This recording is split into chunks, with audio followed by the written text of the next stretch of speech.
do you consider yourself na hindi ka na yung dating ikaw by choosing daily? Namatay na ako. My old self has been crucified. Identification by faith. Hallelujah. Amen. Sabi mo sa ito, hindi pa na akong sakas. Magkakagulo din kita. Amen? Yes. Yes. Okay. Okay na po ba tayo doon? Yes. O dagdag-dagdag pa po natin. More. Ang tunay po na Kristiyano, so no longer under the dominion of sin. You know? Ang tunay na Kristiyano unresponsive to sin, no longer under the dominion of the power of sin. Yan ang tunay na Kristiyano. Amen? Amen. Wala nag-aamin, nagpapag-blessing. Amen! Gusto, may bless ka nila, no? Tungkol na ka sa kasalanan. Oo. Tsaka ako matay yung ginagawa. Yes, mga kapatid. That's how you overcome. Tingnan mo sarili mo, everyday, pag gising mo ng umaga, confess it. I am no longer under the power of sin. I am no longer a slave of sin. Pag sinabi pong slave, sunod-sunuran ka po kung anong desire of sin. And how you overcome sin? Mga kapatid, huwag kang magre-respond sa desires of the flesh.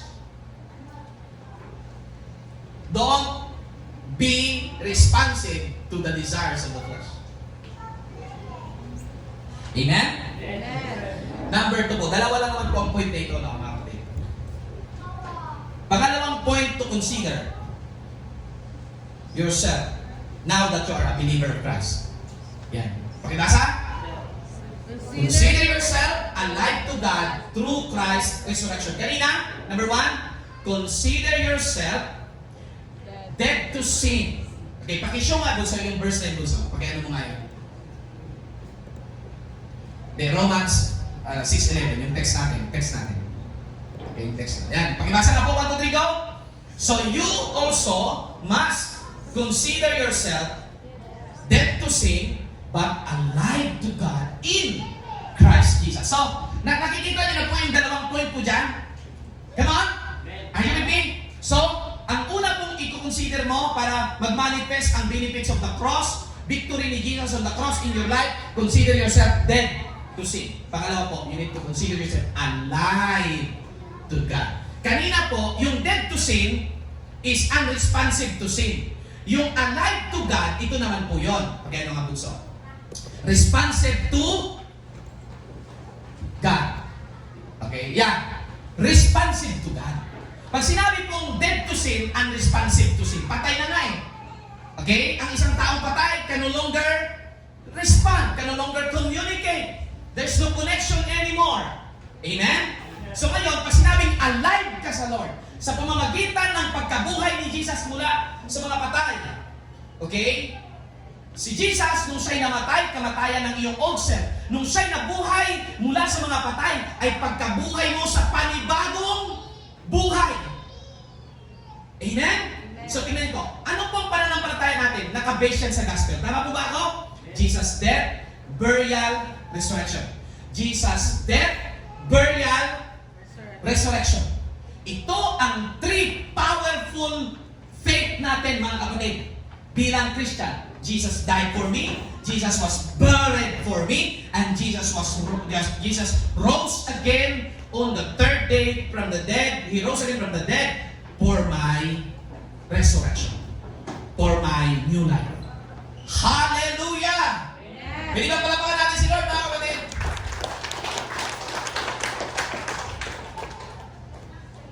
Hindi tayo mabubuhay sa panibagong buhay kung hindi nabuhay si Jesus ng maguli. Yes.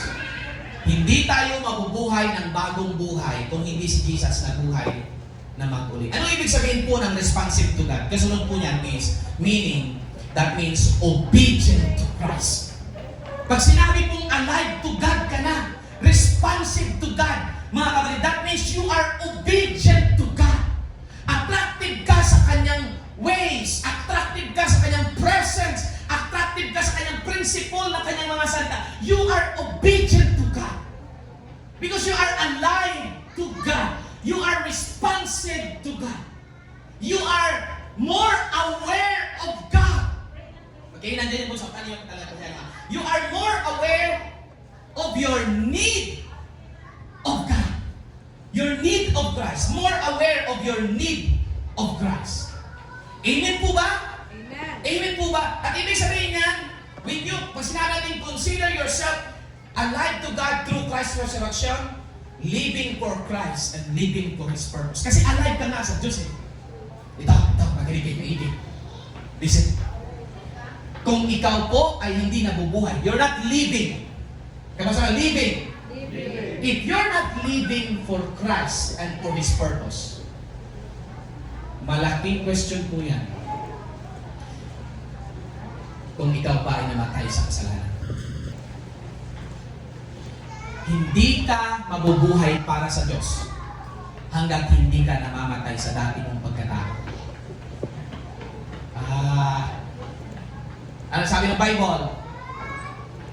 Deny yourself, take up your cross, follow me. Deny yourself, take up your cross, follow me. And see, you can only live, you can only follow if you deny. If you are dead to your old life. Amen? Hallelujah. Basahin po natin ito, pagkaya anong magbusog. Galatians chapter 2, verse 20. Ano sabi dito mga kapatid? Sabi yan, pwede bang basahin natin? Kasi po, paborito ko po ang verse na ito mga kapatid. Basahin natin, 1, 2, 3, go! I, sabi ko, I. Sabi ko, I. Yung una pong I dyan, ay yung dating ikaw. Si Pablo po nagsasalita, sabi niya, I have been. Nangyari na. Pag sinabing I have been, it is past tense po yan. Tama po ba? Kung sa sentence sa English, hindi po ako English teacher at hindi rin po ako bihasa sa pag-English. Pero bakit? Nakakaintindi naman po ako ng I have been, okay? Pag may di sa ulihan yan, crucified, ibig sabihin past tense siya. Tama ba ako? Mga teacher? Ma'am Helen? Am I correct? Yes. Alam naman hindi, okay? Yan ko rin, joke lang. Okay, basahin natin, 1, 2, 3, go! I have been crucified with Christ. That is your death to sin. And I, yung dating ikaw ulit, no longer live. Eh syempre po, pagpatay na, hindi na nabubuhay yan. Amen. Ay,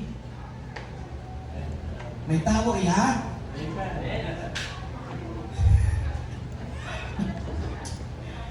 I have been crucified with Christ and I no longer live. So, paano na ngayon nabubuhay si Pablo? But Christ lives in me. Kaya pala responsive ka sa Diyos kasi hindi na ikaw ang nabubuhay dito. Kasi si Jesus, nabuhay siya ng perfect life. He lived an obedient life to His Father nung nabuhay siya dito sa mundo. Amen po ba? Eh ngayon, saan na siya nabubuhay? He lives inside of you through the Holy Spirit. Amen. Through the Holy Spirit, He lives in you. That's why kung totoo kang Kristiyano, dapat obedient ka. Amen. Sabi mo siya katabi, kung totoo kang Kristiyano, di dapat obedient. Ay, walang tao dito. Amen. Marami ang disobedient dito. Yes, kung totoo Kristiyano, dapat obedient. Kasi yung dating ikaw na ipako na sa cross, at yung dating ikaw no longer living, at yung bagong ikaw, Christ. Alam niyo po yung word dyan na Christ? Yung word dyan na Christ means anointed one. Yung meaning po ng Christ means anointed one. May nabubuhay inside of you na anointed one. Sabihin po nga sa someone who is anointed living inside of you.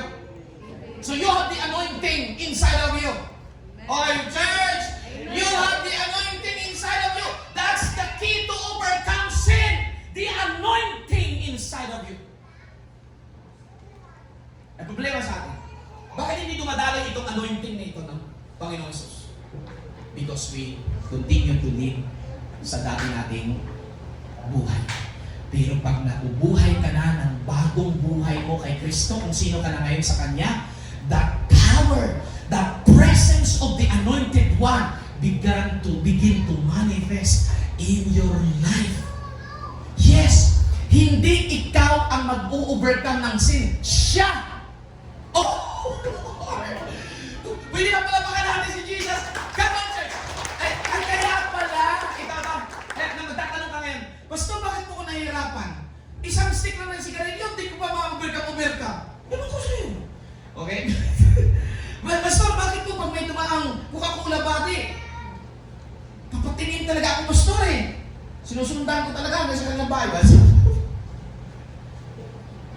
Bakit, Pastor, hindi ko ma-overcome yung mga secret sins? Pastor, bakit hindi ko ma-overcome pagiging chismosa ako? Ang hirap talaga. Because you try to overcome it by your own self. Ang nag-overcome, hindi ikaw. Siya na nabubuhay. Patay ka na kasi. Yes. Amen. Sabi mo nga sa inyo, hello, patay.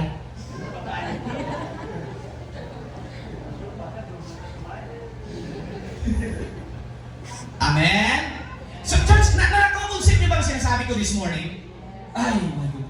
This is so powerful. I tell you, the devil will try his best to hide this truth from you. Kasi kapag naintindihan mo kung sino ka na ngayon in Christ Jesus, you will live a life that is in victory. Yes, mabubuhay ka ng matagumpay. Ang nag-overcome ng sin, hindi ikaw, the one who lives in you. Just allow Him to live through you. Allow Him to manifest His presence. Allow Him to manifest His power through you. And then, you will live a life overcoming sin. O ma-overcome mo ang pagiging chismosa mo. Ma-overcome mo yung pagiging mainisin mo. Amen. Listen to me. Baka ako mawindan kayo dito sa sabihin ko. Church, hindi mo na kinakailangan pang baguhin yung dating ikaw. Oh, Lord. Thank you so much. Ulitin ka mo. Pupunta po ako dito para maintindihan ng maigi. Listen, church. Hindi mo na kinakailangan baguhin yung dating ikaw. Paano mo babaguhin? Patay na nga. Sige nga, baguhin mo yung patay.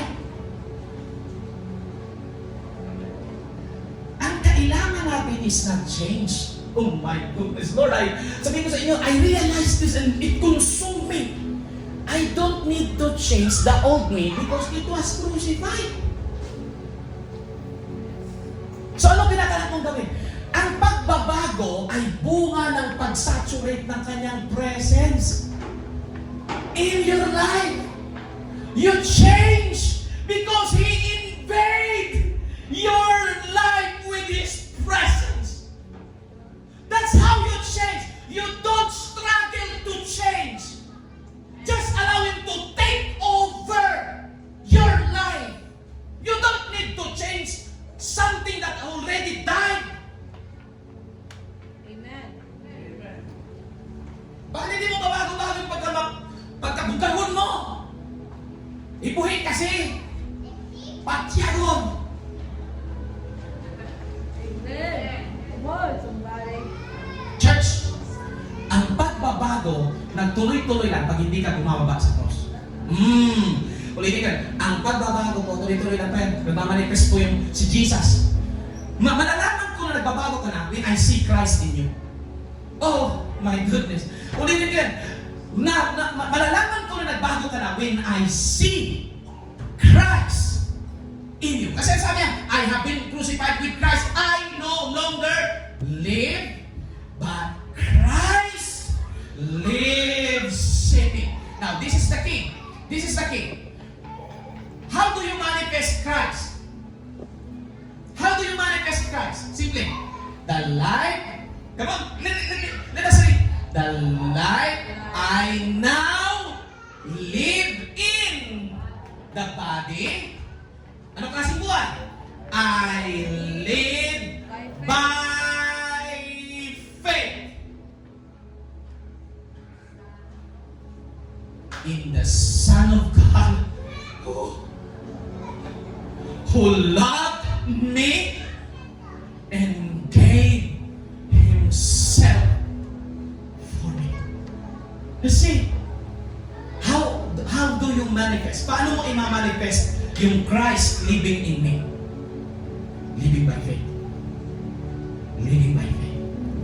The righteous shall live by faith. The righteous shall live by faith. Kung saan pwede bang pakiyan ito? Romans 6 verse 10. Di, magtatapos po ako mga kapatid. Pwede bang tumayo tayong lahat sa oras na ito? Church, ang sinishare ko sa inyo ay gospel. Ang gospel po, nare-realize ko, ang gospel, hindi lang po tayo ililigtas, kundi ang buhay natin araw-araw ay i-renew. Amen? Amen? Now, basahin po natin yung Romans 16. Nasabi yan, pakibasa, 1, 2, 3, go. The death, He died to sin once for all. But the life He lives to God. So sino na tayo ngayon? Ito tayo ngayon. The death, He died to sin once for all. He died for you. He died for your sin. But the life you are living now is living to God. Church, it's time for you to make a shift. Amen? Don't try to change the old you. You cannot do it. You cannot do it. It's hard to change something that already died. Alam niyo po, na-realize ko po, hindi ka mag-i-struggle magbago kung ito lang ugali mo araw-araw. Pag gising mo ng umaga, you just say, Lord Jesus, saturate me. Take over, manifest your life through me. Ito, paano mo babaguhin si Jesus? Sige nga po, kaya mo bang baguhin si Jesus? Babaguhin mo ba si Lord? Una, hindi mo kayang baguhin yung dating ikaw kasi pinago na sa cross. Pangalawa, hindi mo rin kayang i-produce ang kung sino si Jesus sa buhay mo without the help of the Holy Spirit. Amen po ba, church? Amen? So ngayon, ang buhay mo na ngayon kay Lord, you need to, yun nga po yung keyword, consider na lang. Sabi mo sa'yo katabi, consider mo na lang, nabago ka na. Yes, just consider. That's how you change. That's how you live to God. You consider yourself dead to sin. Consider yourself alive to God because you are now a believer of Jesus Christ. Huwag kang makontento na alam mo lang ang ginawa ni Lord sa cross. Dapat nararanasan mo ang impact ng truth of the cross in your life. Come on, somebody. People, palaban po natin ang Lord, church. Hallelujah.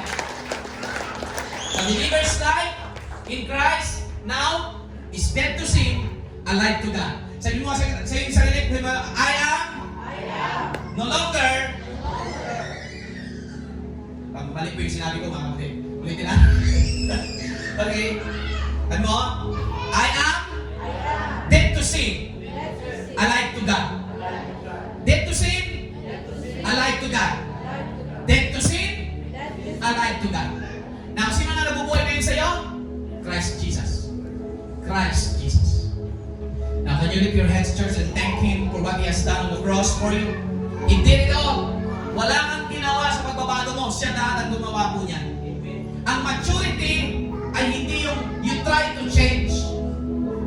Listen, church. Ang maturity is not you try to change. Ang maturity, meaning na maturity, is you allow Christ to live through you. Yes, that's maturity. Now, lift your hands. Close your eyes. Everyone, take a moment of sacred moment, church.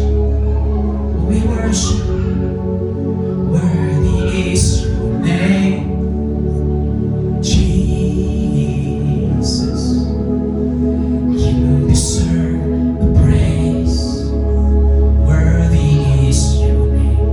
Come on, let's worship the one who set us free. Name, Jesus.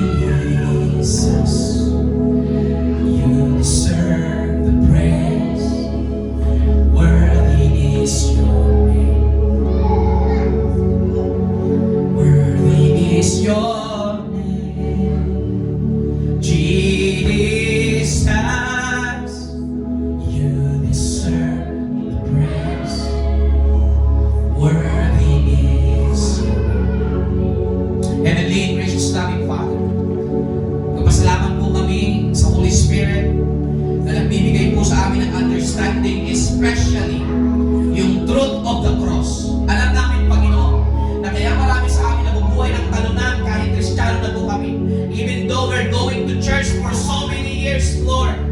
But maybe, Lord, some of us are struggling from secret sins. Some of us are struggling from addictions, worldly addictions. Some of us are struggling to change from the old culture, Lord, na kinalakihan namin, Panginoon. But this morning, Father God, by the power of your Spirit, by the power of the blood of Jesus, I declare your people, they have been set free from the power of sin. Come on, sabi mo, Lord, thank you that I am now no longer a slave to the power of sin. Father God, I break any stronghold of sin over the lives of your people. I break every curses.